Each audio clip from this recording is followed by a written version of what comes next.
પોરબંદર જિલ્લામાં આજે બોર્ડની પરીક્ષાનો પ્રારંભ થયો છે, જેમાં શહેર અને ગ્રામ્ય પંથકના પરીક્ષા કેન્દ્ર પર પ્રથમ પેપર શાંતિપૂર્ણ રીતે પૂર્ણ થયું હતું। તમામ સેન્ટર પર પોલીસ બંદોબસ્ત સાથે પરીક્ષા શરૂ થઈ છે।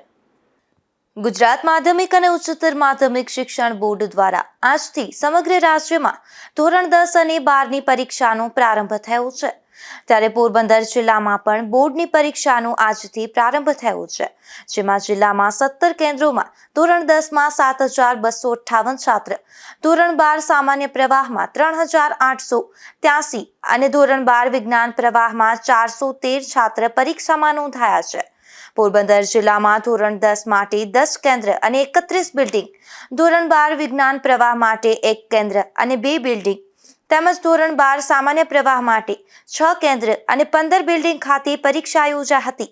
ત્યારે આજે પ્રથમ દિવસે શાંતિપૂર્ણ રીતે પરીક્ષાનો પ્રારંભ થયો હતો, તો ઉચ્ચ અધિકારીઓ પણ વિદ્યાર્થીઓને આવકારી અને કેન્દ્રનું પણ નિરીક્ષણ કરવામાં આવ્યું હતું। નિપુલ પોપટ સાથે અશોક થાનકી, ગુજરાત ન્યૂઝ, પોરબંદર।